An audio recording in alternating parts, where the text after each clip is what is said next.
Yun na, master. Lumalambot na. Pwede ko nang hainin ko na to, master. Master, nagluluto na naman tayo ngayon, master, ng ginisang gulay, master. So, ang ginawa ko, master, brown muna natin itong mga ingredients na nilagay natin, master. Yan. Para pumapasok yung lasa sa gulay, master. Master, nagluto tayo ng gulay, master. Napakasarap, master. Ginisang gulay ito, mga master. Yan. Tayin lang natin, master, na lalambot siya. Mga master, pinapalambot na natin, master, yung ginisang gulay natin, master. Sa panahon ngayon, master, iwas-iwas muna sa mga pagkain na hindi masustansya.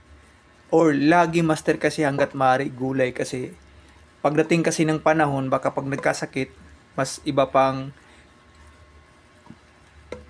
ano yun ng doktor sa atin, ireseta. Kaya ito, master, habang medyo wala pa tayong mga karamdaman, talagang hanggat maaari gulay, more gulay compare sa mga meat, mga master. Ito na, mga master, malapit ng lumambot, master, yung ginisa natin, master. Sarap to, master. Yan, ayan, master. Sarap yan. Ang amoy na amoy sa gulay, master. Shoutout pala sa mga viewers natin dyan na lagi nagsubaybay sa mga videos natin, mga master. Maraming salamat po. Huwag kalimutan po i-follow yung channel natin, mga master. Kung paborito nyo yung gulay, ito yung video na para sa inyo, mga master. Shoutout po, shoutout. Ayan. Comment lang kay Bilo, master. Ayan. Kaya pag mahilig ka talaga magluto, master, mabubuhay ka talaga sa mundong ibabaw. Pangalawa, hindi ka magugutom, master. Bakit? Marunong ka magluto eh. Lalo mga master, kung hindi mo afford bumili ng mga, halimbawa, manok, baboy, o di gulay, di ba, master? Mura lang. At masustansya pa, master, di ba? Pero kung afford mo naman yung mga baboy, baka, o anumang mga meat, okay naman din po yun. Pero siyempre, kalaunan, master, huwag natin kalimutan yung mga gulay kasi yun yung mga nutrients na pumapasok sa katawan natin, master. At the best yan, master, sabayan nyo po ng exercise. Ayan, master. Mga master, malapit na maluto, master, yung ginisang gulay natin, master. Kapakasarap, umaamoy na. Yan yung hapunan ko, master. Ginisang gulay, napakasarap. O, diba?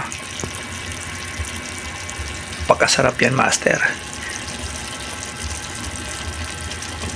The best talaga pag ang tao marunong magluto kasi hindi nagdidepende sa mga magulang, sa ibang tao, kundi sa sarili talaga marunong magluto kasi nakakain ka eh. On the spot, pwede mong gawin eh. Kasi kung di ka marunong magluto, tapos yung inutusan mo eh may ginagawa, o di ka makakain, di ba? Or matagal makapagluto kung gutom na gutom ka. Pero kung marunong ka magluto, basta may gasol ka, that's it, pwede. Or meron kang lutuan, ayan, pwede na yan, master. Kasi, siyempre, kanya-kanyang individual skills tayo, di ba, master? Pakasarap yan, master. Yun na, master. Lumalambot na. Pwede ko nang hainin ko na to, master. Sarap ng gulay talaga. Ito yung gulay na handmade lang na tayo-tayo lang gumagawa, master, ginisa. Buti na lang at marunong ako magluto, mga master. Wala man nagturo sa akin, master. Kumbaga nanonood lang.